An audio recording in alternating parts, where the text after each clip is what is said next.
prática, a vivência. Porque há muito perigo em saber sem ser.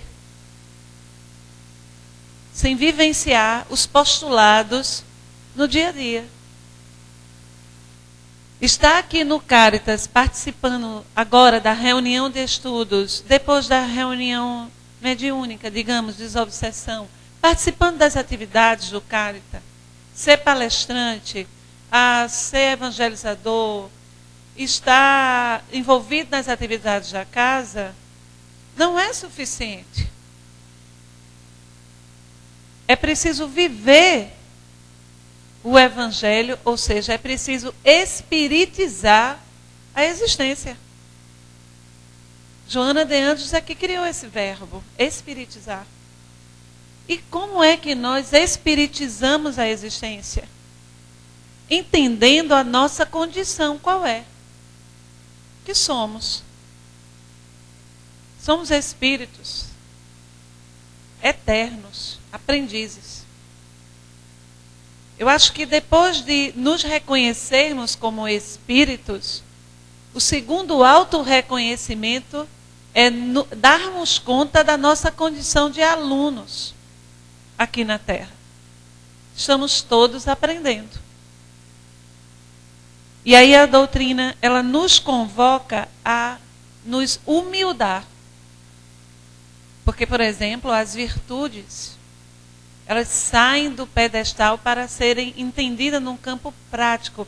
Elas deixam de ser estrelas polares, valores, irradiando apenas lá em cima, e a gente é convocado a transformar essas estrelas polares em vivência, a implantar essas estrelas dentro de nós. Então, não se é espírita no Caritas, na casa espírita, mas se é na rua, no trânsito, no trabalho. Qual a conduta psíquica que temos adotado? Então, a dimensão de céu e de inferno tem a ver com essa perspectiva. Aprendemos na doutrina espírita que o céu é essencialmente uma dimensão interna, de harmonia interna.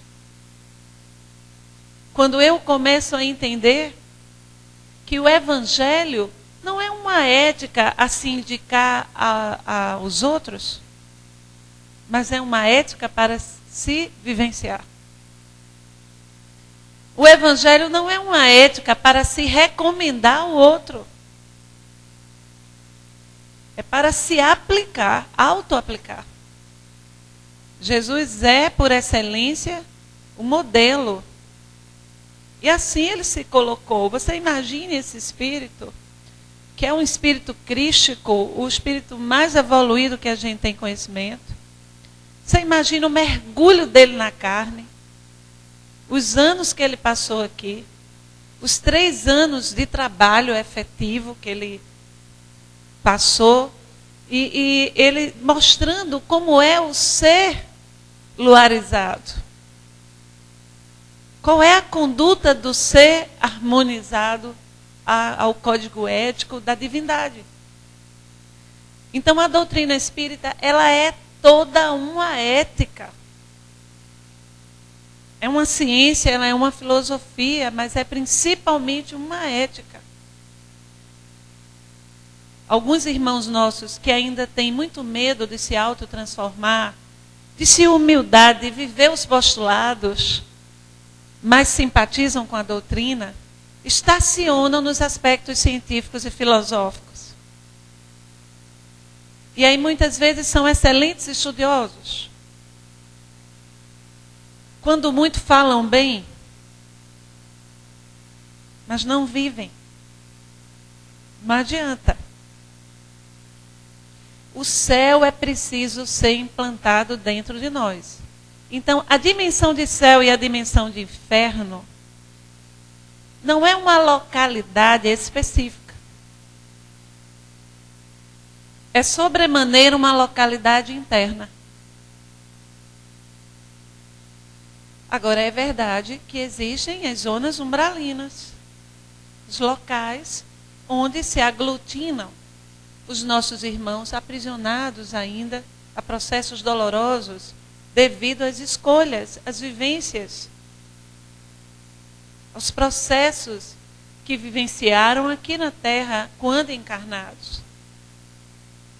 E nesses locais, esses irmãos nossos, eles purgam, eles passam por situações que não é diferente do que já acontecia dentro deles. Ao desencarnar, o que eles encontram são eles mesmos. E os seus semelhantes. O que nós encontramos são nós mesmos. E todas as mentes em afinidade. Porque eu poderei adentrar uma zona umbralina e estar pleno de céu. E o lugar umbral não contaminar a minha psique. Eu estou harmonizado. Então essa dimensão de céu, ela é aqui. A gente fala muito o coração. Mas quando a gente fala o coração, a gente está falando de espírito. Porque o coração é um órgão. Não é verdade, Solange? E Jesus de Nazaré, quando indagado pelos próprios apóstolos, onde iria construir, instalar as bases do seu reino, acreditavam os apóstolos que essas bases seriam bases físicas? Onde será o quartel-general? Onde será o castelo do rei? E o meigo Rabi responde: no coração dos homens. Então a gente começa esse estudo trabalhando esse conceito. Esses dois conceitos. O céu é uma instância interna. Emocional. Eu posso estar num lugar maravilhoso, um paraíso, um lugar fantástico, e toda minha internalidade ser uma perturbação e inquietação só, tão grande, que eu sou incapaz de perceber flores, canto de pássaro, nem mesmo sinto perfumes. Porque eu estou assim. Ao contrário, se eu já harmonizo meu estado interno, se eu já começo a alinhar meus passos e a minha mente a uma vibração mais altaneira, e já começo, eu ainda não sou um ser iluminado, mas eu me decidi ser melhor. Então eu já acordo assim, buscando entrar em sintonia com aqueles que são melhores do que eu, através da prece. E aí então eu começo a perceber belezas em locais, inclusive, não há beleza. Outro dia eu estava andando por uma rua, andava, e assim havia lixo na calçada, essa higiene urbana que existe na nossa cidade. E as calçadas esburacadas, e tanta coisa assim, meu Deus, que coisa difícil. Mas de repente, no meio do asfalto, uma florzinha amarela. Lógico que eu parei para saudá-la. Uma linda. Como ela estava ali irradiando a beleza no meio da toda aquela calçada mal estruturada, do lixo. Ela estava tão linda, apenas uma flor. Então a gente precisa começar a construir esse céu agora. Onde estaremos após a nossa desencarnação? O que faremos quando tivermos que devolver este corpo que nos foi emprestado pelo Pai? Para que passássemos as experiências aqui na Terra. Então, cada reencarnação é uma nova oportunidade de realinhar. Nós, espíritos, precisamos desse exílio na matéria. Mas nós, espíritos, não somos daqui. Nossa morada é na pátria espiritual. Nós retornamos e passamos por estágios na carne. E estamos inscritos em situações, em provas, em oportunidades que irão nos fazer testar, vivenciar esses aspectos, não é, que precisamos para deslindar a luz que já é nossa. Então, nós espíritos somos seres iluminados. Todos nós temos luz própria. Mas as nossas ações, desalinhadas das leis de Deus, apagam nossas luzinhas. Porque todo filho de Deus tem luz. Nós todos somos seres iluminados. Mas as nossas escolhas, o nosso padrão mental, os sentimentos que escolhemos cultivar, apagam nossas luzinhas. Então é por isso que Joana de Ângeles diz: procura autoconhecer-te. Porque em nos conhecendo, o que vamos encontrar? O potencial iluminativo. Está lá. A luz não vem de fora e é implantada em nosso ser. A luz está em nós. É genética espiritual. É DNA. Quem é nosso pai? Deus. Quem é nosso pai? Vocês não sabem? Quem é? Deus. Deus é nosso pai. E aí então nós todos somos, todos, luz em potência, nós somos beleza em potência. Essa expressão potência, os gregos desenvolveram bastante. Impotência é o vir a ser. É aquilo que os filósofos iluministas trouxeram para a gente. É aquilo que eu vou conseguir desenvolver. Está em mim. Mas eu só vou vir a ser o que já existe. E só precisa ser potencializado. Daí a necessidade da reencarnação. A reencarnação é a oportunidade de trabalhar por esse vir a ser. De concretizar. Então, espíritas, ao sabermos disso, a gente tem que observar as situações. Então, eu já sei que eu sou um espírito, que eu estou reencarnado, que eu recebi esse corpinho, e que esse corpinho eu vou ter que entregar. Ele vai virar pó. Por que é que eu estou aqui? Essa é uma indagação importantíssima. Por que estou aqui? Qual é o aspecto mais premente que eu preciso melhorar? Aí lá vem Joana. Conhece a ti mesmo. Sócrates, oráculo de Delfos. Na porta do oráculo de Delfos. Já traz essa propositura. E Joana, autoconhecimento. Para se encontrar. Mas nós vivemos numa cultura imediatista na qual nós somos convocados a viver na periferia, nas instâncias periféricas de nós mesmos, sem pensar. Nós não podemos sentir dor. Nós não podemos passar por processos dolorosos. Ora, os processos dolorosos ainda nos são profundamente iluminativos. Mas a gente vive na cultura do analgésico. É uma sociedade estranha. É um Rivotril para dormir e um Prozac para acordar. E no final de semana, muitas cervejinhas para se entorpecer. Ele não quer pensar em nada. Mas está doendo. Eu estou em sofrimento. Semana passada conversávamos com uma moça que ela foi desterritorializada. Você sabe o que quer dizer sair do território? Essa dor emocional. Ela é casada com um militar e de tempos em tempos ela tem que sair de um local. Ela começa a amizade, ela começa a trabalhar e daqui a pouco o marido é transferido e ela tem que começar tudo de novo. Quando ela fez essa mudança a primeira vez, ela tinha 25 anos.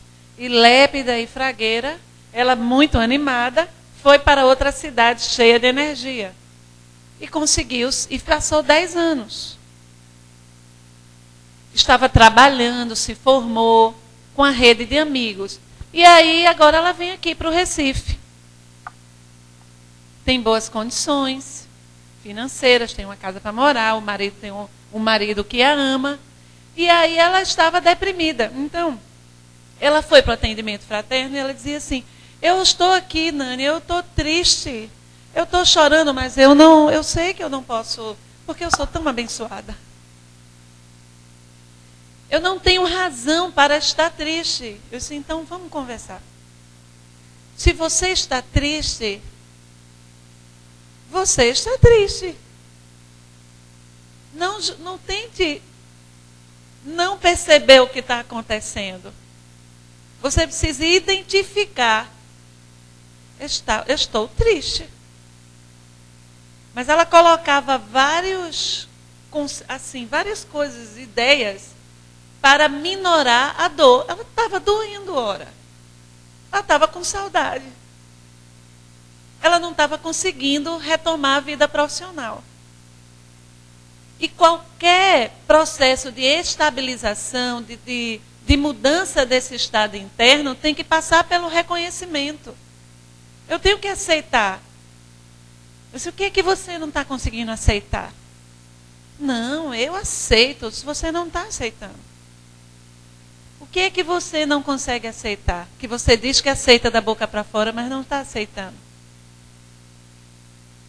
E aí ela disse, abri mão da minha vida profissional que eu construí para vir acompanhar o meu esposo. Eu disse, pronto, agora a gente está dentro da sinceridade. A partir desse auto-reconhecimento, você sai do inferno para começar a trabalhar o céu. Mas nós vivemos a cultura da negação. Nem a dor a gente sente para identificar. A gente já bota um analgésico. A gente foge, a gente toma uma. Não sei se você está entendendo como é a nossa cultura. Então, a dor, muitas vezes, ela está assinalando um processo. Algo que eu preciso transformar. E aí a gente vai começar aqui nos slides, senão eu não começo nunca. Já parece que eu tomei água de janeiro. A gente vai começar a trabalhar alguns relatos do livro Céu e Inferno.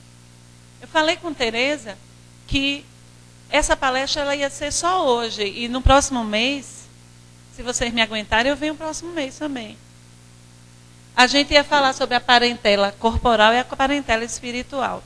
Mas quando a gente começou a preparar os estudos, o livro Céu e Inferno, o senhor Kardec, ele divide em algumas partes, assim, espíritos medianos, espíritos sofredores, espíritos endurecidos, espíritos suicidas, espíritos felizes. Então a gente pretendia colocar um exemplo de cada um desses hoje, um relato. Mas quando a gente viu o quid pro quo, gostou, Cláudio? Que em pernambuquês é quiripocó. Quiprocó, né? Que a gente diz. Quando eu vi a dimensão do que a gente tinha para estudar, eu parei nos espíritos sofredores. Então eu trouxe 2 relatos. Um de um espírito mediano e outro de um espírito sofredor. E em julho a gente vai trazer outros relatos. Para que a gente possa... A ideia é que todos vocês saiam hoje com vontade de ler a obra Céu e Inferno. Então vamos lá. Ui. Aqui. Espíritos em condições medianas. Olha a florzinha única. Esse espírito que a gente escolheu chama-se Joseph Bré. Joseph Bré, ele era um homem assim, honesto, um homem trabalhador, um homem cumpridor dos seus deveres, pagava os impostos, pagava suas contas, não deserdou da família. Quer dizer, aquela pessoa, você olhou assim, poxa, essa é a pessoa direitinha, né? Mas vamos lá. O homem honesto, segundo Deus ou segundo os homens. É a sua neta que o interroga. Ele desencarna, e aí tempos depois, A sua neta é que dialoga com ele. Caro avô, podeis dizer-me como vos encontrais no mundo dos espíritos, dando-me quaisquer pormenores úteis ao nosso progresso? E Joseph Bray responde: tudo o que quiseres, querida filha. Eu expio a minha descrença. Porém, grande é a bondade de Deus que atende às circunstâncias. Sofro, mas não como poderias imaginar. É o desgosto de não ter melhor aproveitado o tempo aí na terra. Ui! Então vamos ver. Esse espírito, ele não foi parar numa zona umbralina de sofrimento e purgação. Num purgatório, como diz nas religiões tradicionais. Era um homem bom. Mas a sua consciência lhe pesa. Ele sofre, não porque está num local de sofrimento. Ele sofre porque está consciente que não aproveitou a concessão que lhe foi dada dentro do que foi programado. Não aproveitou o tempo reencarnado. Não se dedicou ao outro. Não deu de si mesmo, não se doou.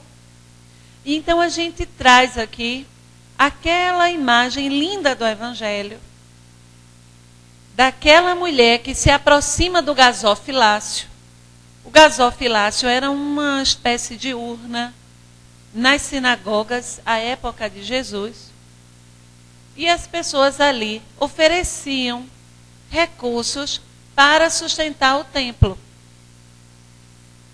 E as pessoas muito vaidosas se aproximavam e pegavam assim as moedas e jogavam no gasofilácio, chega a fazer aquele barulho, porque ele queria que todos vissem.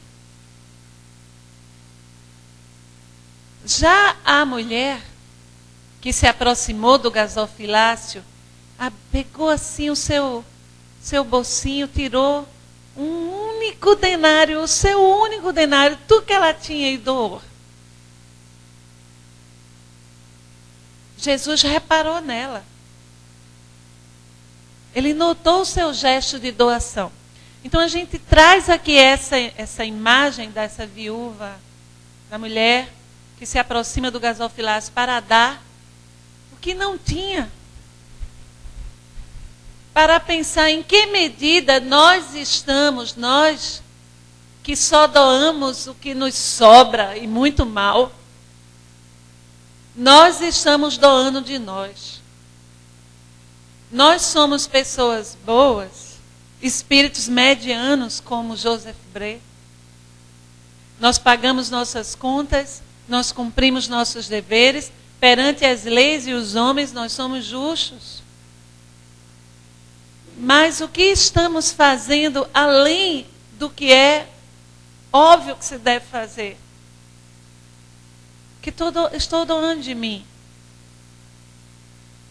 Então, muitas vezes, eu posso doar de mim, por exemplo, ouvindo um companheiro meu de caminhada. Meu irmão, estás tão inquieto. O que passa contigo? Fala que eu vou te ouvir. Só isso. Desenvolver a arte da escutatória. Porque nem escutar a gente sabe. A pessoa, pobre da pessoa, quando começa a falar, a gente já está dando parecer. Já está se metendo, já está dando opinião. A pessoa, mas fulano, mas... Não, porque você está errado. Você devia fazer assim, a gente não sabe nem ouvir. Simplesmente ouvir é uma grande doação. Às vezes, você chegar em casa e perceber que as pessoas estão cansadas, todo mundo trabalhando, e você que chegou antes, bota a mesa, esquenta a sopa, coloca uma florzinha na mesa, Doar de si, às vezes, é silenciar.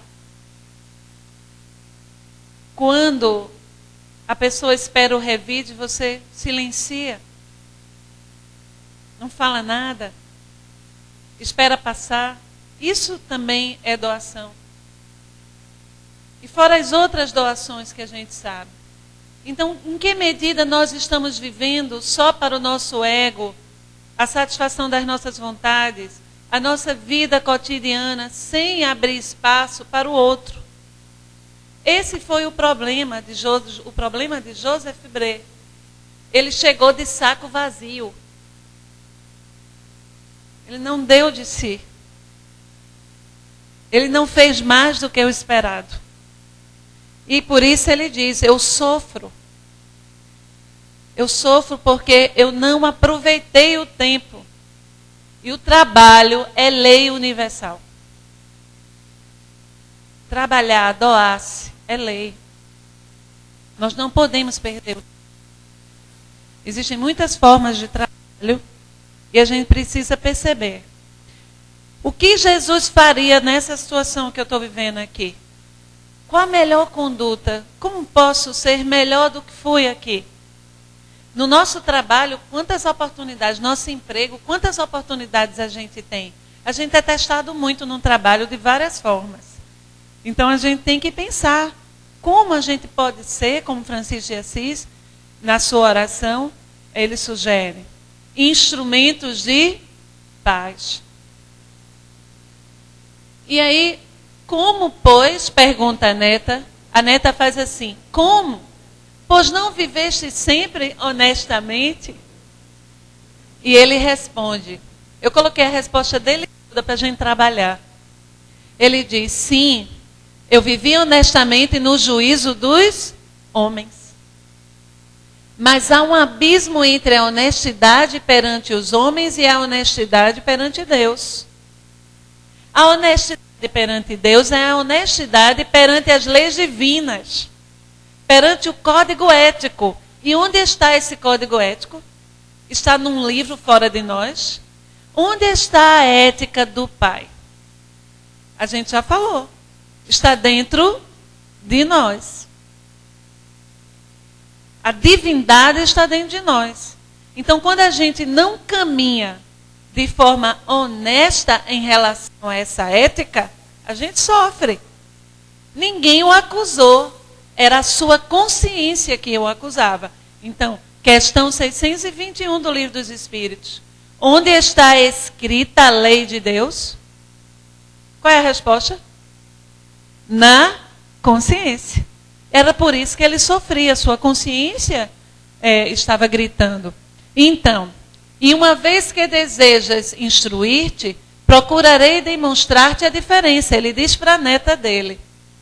Aí entre vós, aqui entre os encarnados, é reputado honesto, é considerado honesto, aquele que respeita as leis de seu país, respeito arbitrário para muitos.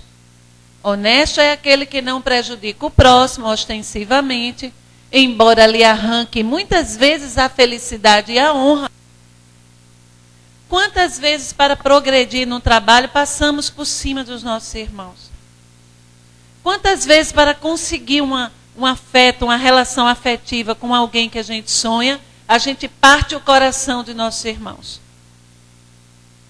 Nós não somos presos nem denunciados na delegacia por causa disso. Mas perante as leis de Deus, como construímos nossos passos? Pisando nos corações das pessoas? E a nossa consciência vai cobrar. Deus não cobra nada de ninguém. Deus é amor. É amor da mais sublime substância. Ainda incompreensível para nós. Deus é só amor. Nós nos punimos. Nós nos inscrevemos no inferno. Nós nos inscrevemos nas ruas, nas vias dolorosas. Somos nós. E a consciência, na linguagem popular, pesa. Nos convoca ao despertamento. Ontem mesmo, Peço licença ao irmão com quem conversamos. Acho que vai fazê-lo feliz trazer esse relato. Ele tinha sido uma espécie de líder de uma determinada religião. Como posso dizer? De uma determinada religião. A crença da vida após a morte era assim, para ele, na seguinte perspectiva: que ao desencarnar, ele iria dormir o sono dos justos. E após ele dormir, no juízo, ele iria acordar. E não foi bem assim. Ele foi um líder de toda uma comunidade. E quando ele desencarna, quem é que ele encontra? Primeiro, ele não dormiu. E quem é que ele encontra? Ele mesmo e sua consciência. Ele dá conta. Espantado. É um espírito. E chora. Não fiz o que deveria fazer e ainda desencaminhei muitos. Ensinei errado. Eu fui duro. Eu julguei. Ninguém estava acusando. Era ele mesmo. Certamente desencarnou com muitas homenagens. Certamente deve haver placas no templo religioso que ele serviu em sua homenagem. Mas ele se sente perante as leis de Deus um réprobo. Porque o espírito, quando ele encontra consigo mesmo, com sua consciência, ele lamenta por ter perdido o tempo. E era a condição desse irmão com quem conversamos ontem. Ele só se consolou, chorava muito, quando algumas pessoas já desencarnadas da sua igreja vieram abraçá-lo e disseram assim para ele: tem esperança. Falaram muito de amor para ele, os espíritos lá, e levaram ele.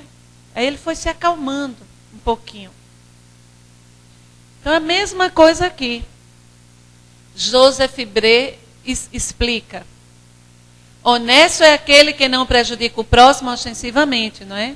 Embora lhe arranque muitas vezes a felicidade e a honra, visto que o Código Penal da Terra e a opinião pública não atingem o culpado hipócrita. Em podendo fazer gravar na pedra do túmulo um epitáfio de virtude, julgam muitos terem pago sua dívida à humanidade. E ele diz: isso é um erro. Não basta para ser honesto perante Deus ter respeitado as leis dos homens. É preciso, antes de tudo, não haver transgredido as leis divinas.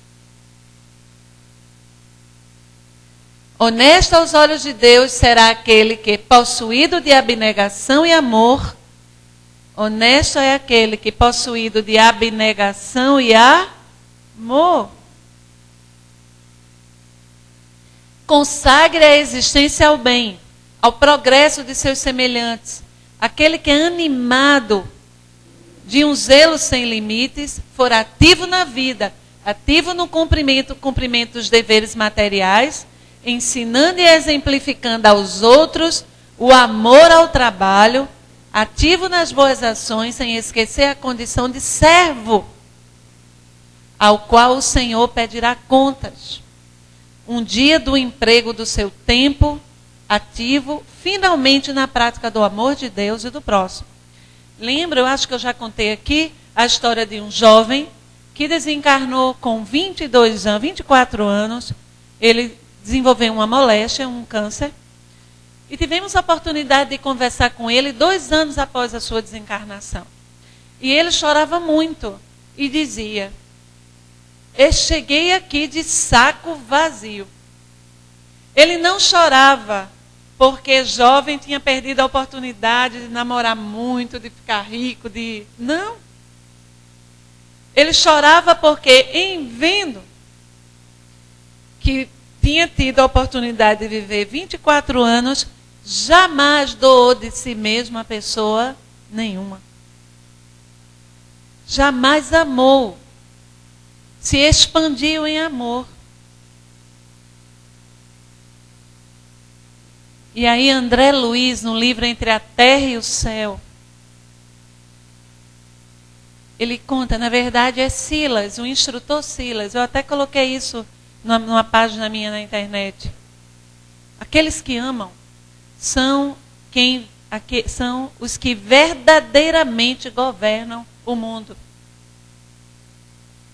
E os que não estão amando estão perdendo tempo e se comprometendo. Então, Joseph Bré é um espírito em condição mediana.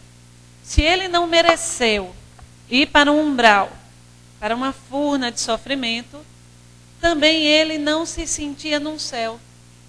Se sentia culpado por não ter amado, por ter vivido de forma egoísta, por não ter expandido suas potências na direção do próximo, por ter vivido de forma narcísica, ou seja, satisfazendo só os seus próprios interesses, sem buscar dedicar-se nem um pouquinho aos seus irmãos, muito embora aos olhos mundanos, um homem justo e honesto.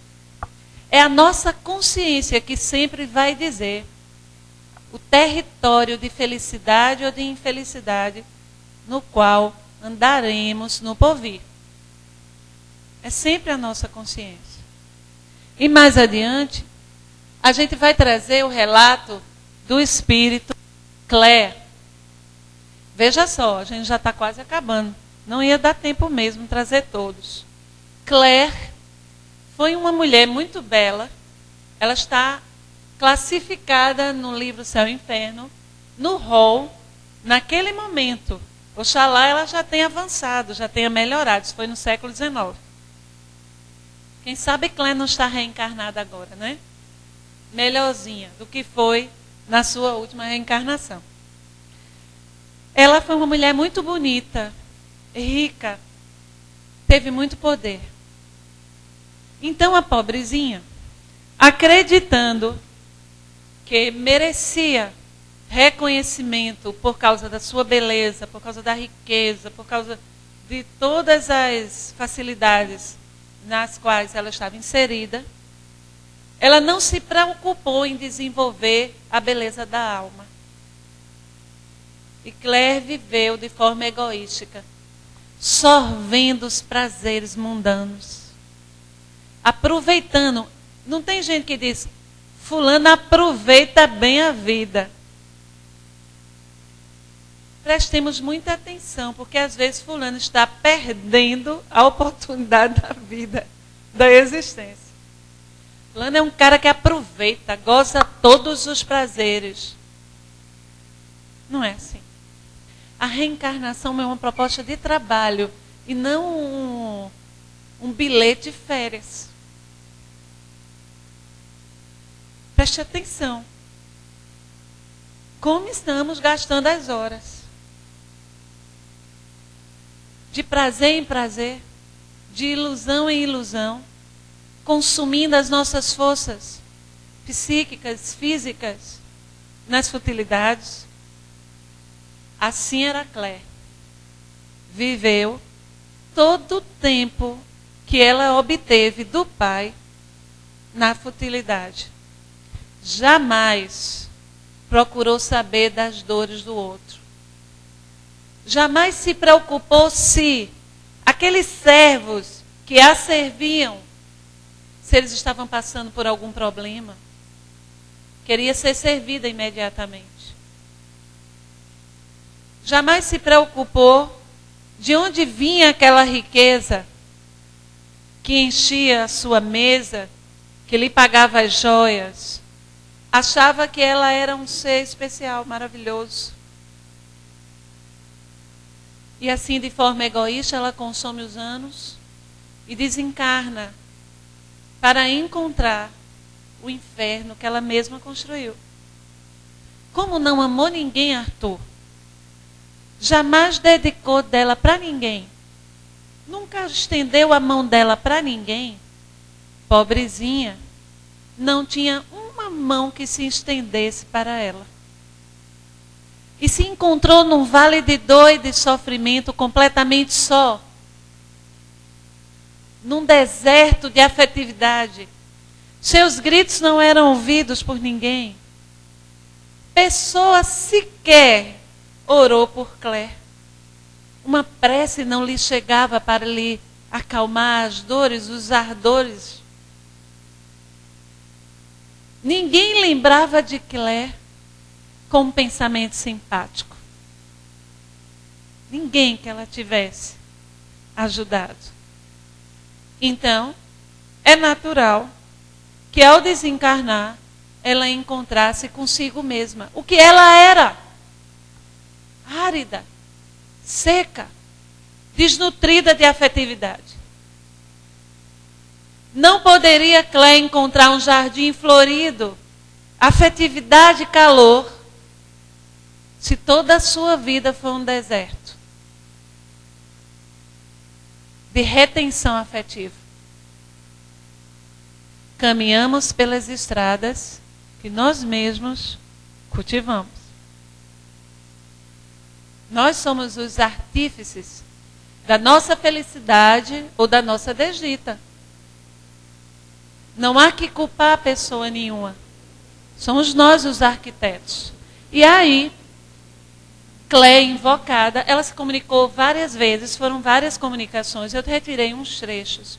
E essa comunicação, eu escolhi ela, porque ela tem, assim, uns comentários do Espírito São Luís. Eu vou usar os 5, vice Jorge? Os 5 que tu tirasse dali, eu vou usar. Posso usar? Então, ela diz: eis-me aqui, eu, a desgraçada Claire, que queres tu que te diga? A resignação, a esperança não passam de palavras para os que sabem que, inumeráveis como as pedras da saraivada, os sofrimentos lhe perdurarão na sucessão interminável dos séculos. Posso suavizá-los, dizes tu? Quer dizer, diziam para ela, você pode suavizar os seus sofrimentos. A gente diz isso para os espíritos na reunião mediúnica. Lembra que Jesus disse que o amor cobre uma multidão de pecados. E a gente pode recomeçar. Mas ela dizia assim, que vaga a palavra, ela não entendia como ela poderia suavizar. Onde encontrar coragem e esperança para tanto? Procura, pois, inteligência obtusa. Ela chama a pessoa que está conversando com ela de inteligência obtusa. Você vê como ela é endurecida ainda. Inteligência obtusa. Compreendeu que seja um dia eterno? Um dia, um ano, um século, que sei eu, se as horas o não dividem, as estações não variam, eterno e lento como a água que o rochedo roreja, este dia, execrando, maldito, pesa sobre mim, como uma avalanche de chumbo. Eu sofro.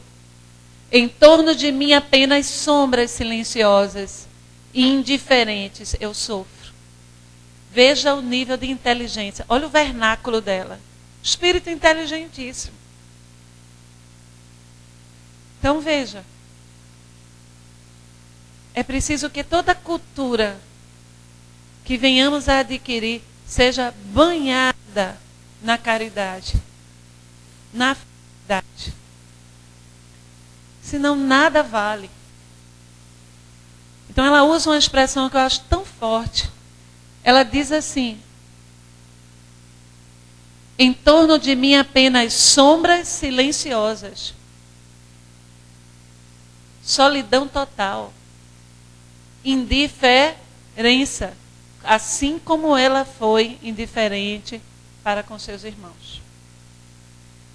Então, mais adiante, que eu quero chegar no comentário de São Luís. Eu vou ler rapidinho, só alguns trechos.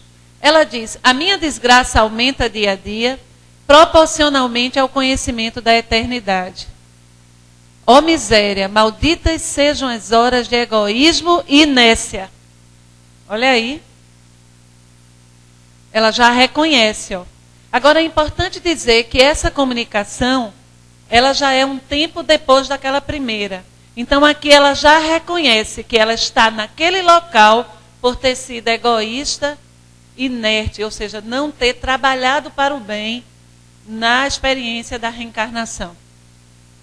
Nas quais, esquecida de toda a caridade, ela diz, ó, ela já está compreendendo, ó, esquecida de toda a caridade, de todo o afeto. Que lindo, ela usa a palavra afeto, que foi o problema desse espírito. Ela não deu afeto para ninguém. De todo afeto, eu só pensava no meu bem-estar. Malditos interesses humanos, preocupações materiais que me cegaram e perderam. Agora o remorso do tempo perdido. Que te direi a ti que me ouves. Vê como ela está mais mansinha. Na outra ela diz que inteligência obtusa. Aqui ela já está, ó, mais doce. Olha, vela constantemente. Ama os outros, diz Cleo. Ama os outros. Mais que a ti mesmo. Quem disse isso? Jesus. Mais que a ti mesmo. Não retardes a marcha, nem engordes o corpo em detrimento da alma. Vela. Vela aqui equivale a vigia. E Jesus de Nazaré, embora nós troquemos, nós dizemos assim, orai e vigiai. Mas Jesus não disse orai e vigiai, não. Ele disse, vigiai e orai. Quer dizer, toma atento, presta atenção. Trabalha, te movimenta no bem e ora. Que é o que Clé está dizendo aqui. Vela, vigia. Quer dizer, presta atenção. Conforme pregava o Salvador aos seus discípulos. Não me agradeças estes conselhos, porque se o meu espírito os concebe, o coração nunca os ouviu. Qual cão escorraçado, rastejando de medo, assim me humilho eu, sem conhecer ainda o voluntário amor. Muito tarda a sua divina aurora a despontar. Olha como ela é inteligente, a linguagem dela, tá vendo? Chega a ser poética. Ora por minha alma, dessecada. Olha como ela, ó, dessecada. E tão miserável. Eu não vou ler, eu trouxe essa imagem, eu achei tão linda, foi assim que eu imaginei ela, totalmente, né, sem desvalida. Mas eu quero terminar lendo as considerações de São Luís. São Luís diz sobre Clé: este quadro é de todo verdadeiro, o que ela traduz o seu sofrimento. E em nada exagerado. Perguntar-se-á talvez o que fez essa mulher para ser tão miserável. Cometeu ela algum crime horrível? Roubou, assassinou? Não. Ela nem matou, nem roubou, não fez nada disso. Ao contrário, ela divertia-se.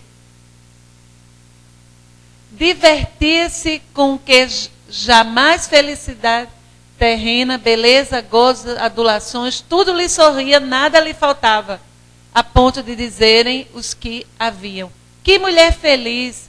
E invejavam-lhe a sorte. Mas quereis saber? Ela foi egoísta. Possuía tudo, exceto um bom coração.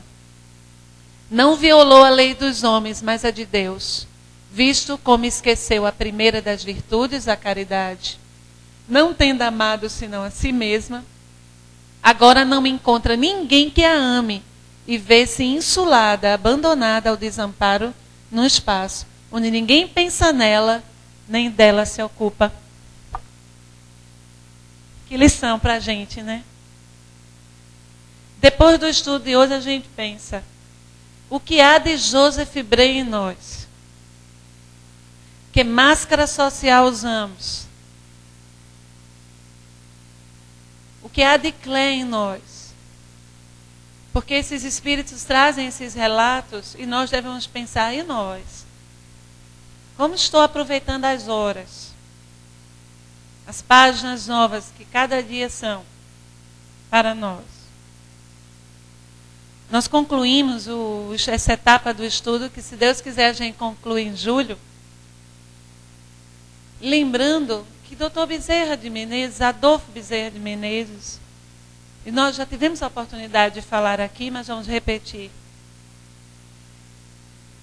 Alerta-nos que neste momento 30 milhões de espíritos estão pedindo, por favor, para reencarnar. Por misericórdia, em qualquer lugar. Então, vigiemos e oremos, para não perdermos as horas, não perdermos as oportunidades. A circunstância de encarnados nos embota bastante as percepções. E nós permitimos que a nossa afetividade se aprisione em situações completamente sem sentido para nós espíritos. Que consigamos viver com desapego, trabalhando, amando, nos divertindo. Olha, não é proibido se divertir, não, é bom. Mas de forma saudável, equilibrada. Ocupando as horas com o trabalho, com a doação, com o estudo, aproveitando o tempo para nos melhorar. E sempre que pudermos ajudar alguém, não percamos a chance. Talvez aquela pessoa anônima que a gente ajudou silenciosamente seja a prece que nós precisaremos mais adiante para nos reerguer. Muita paz. Quem quer fazer a prece final? Você quer vir? Né? Você? Qualquer um. Eu estou olhando para ela. Eu estou vesga. Quer vir não? Está com vergonha? Venha você. Pô, aqui envergonhado, né, Jorge? Então eu vou fazer. Arthur, tu quer fazer a prece? Então, para não perder mais tempo, porque tempo é felicidade, a gente já viu aí. Fechemos os nossos olhos e entremos em sintonia com Jesus de Nazaré. Amigo Jesus, estamos felizes e agradecidos pela oportunidade da reencarnação.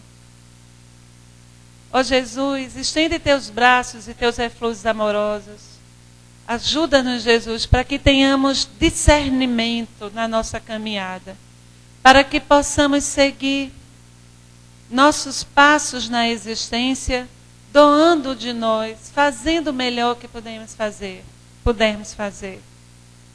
Ó Jesus, ensina-nos a amar, para que possamos, ao nos deslindarmos do corpo físico, chegarmos à pátria espiritual menos mendigos do que chegamos aqui.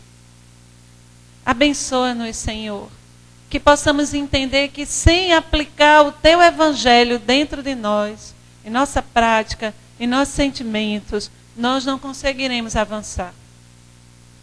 E te rogamos, Jesus, pelo nosso país, nossos corações juntos nesse momento, todos nós aqui, encarnados e desencarnados, vibramos pelo Brasil, para que esse período da Copa do Mundo ocorra em paz.